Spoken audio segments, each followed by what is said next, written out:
All right, folks, today we're talking about section 4.7, linear and nonlinear functions, and our essential question asks, how can I determine whether a function is linear or not? All right, so what you may be asking yourself again is, all right, what is a nonlinear function?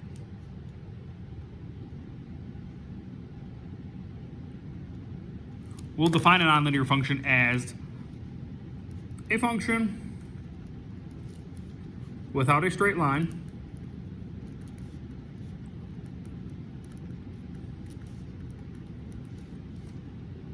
or it does not have a constant rate of change.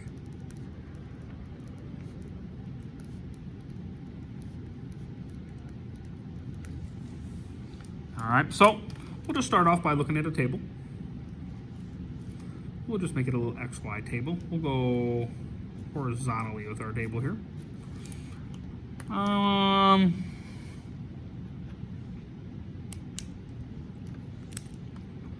Let's go 1, 2, 3, 4 for our x's, and -3, -6, -9, -15 for our y's. So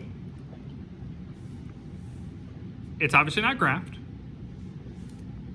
but I have a table, so I can see if I have a pattern. My x's are adding 1. My y's, -3, -3, -6. Since this is inconsistent, I have a -3 and a -6.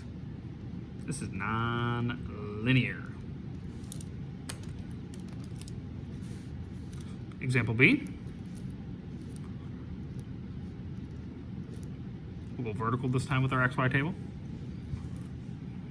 Let's go 3, 5, 9, 11 for our x's, 7, 10, 16, 19.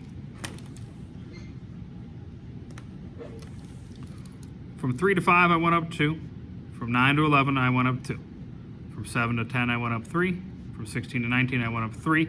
But we have this little gap in here. So you might be saying to yourself, well, obviously it's nonlinear because 5 to 9 is 4, 10 to 16 is 6.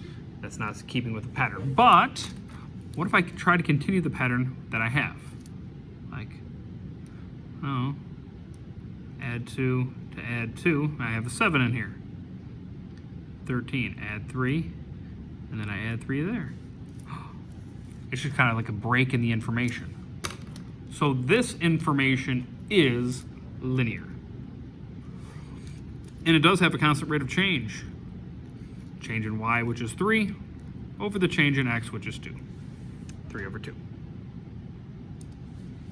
Or they might give me an equation or a function. -16x squared plus 40x plus 2 equals h.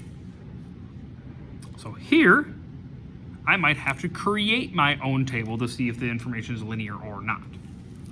So I'm gonna, instead of xy, I'm gonna make an xh based on this formula given here. Now, this formula is like a gravity formula.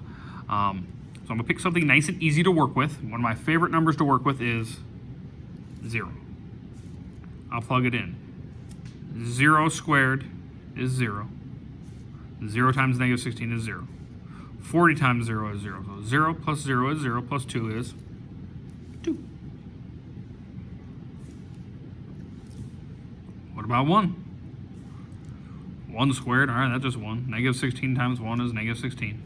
40 times 1 is 40. So -16 plus 40 is 24. Plus 2 is 26. Now let's try 2. Number's going to be a little bit larger, so I can see if this pattern's going to hold. Over here I'm adding 1, that's very consistent. Up here I went by 24, so this one I should go by 24 in theory, so this next number should be 50. Let's see. If it's 50, that means this information is going to be linear. If it's not 50, that means it's non-linear. So 2 squared is 4. -16 times 4 is -64. 40 times 2 is 80. -64 plus 80 is negative 16. Negative 16 plus 2 is, or sorry, positive 16. And positive 16 plus 2 is 18. So not only did this go up by 24, this one now went down 8.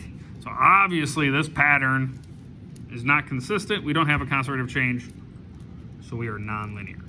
And it's, since I told you at the very beginning it's dealing with gravity, obviously it's going up, and then it maybe came back down based on the numbers of the pattern we saw. All right. Hopefully that helps you. Hopefully if you need any more clarification, or maybe if you're looking at it on a graph, you can just tell whether or not the lines are straight line or not to determine whether the information is linear or not. All right. If any questions, let me know.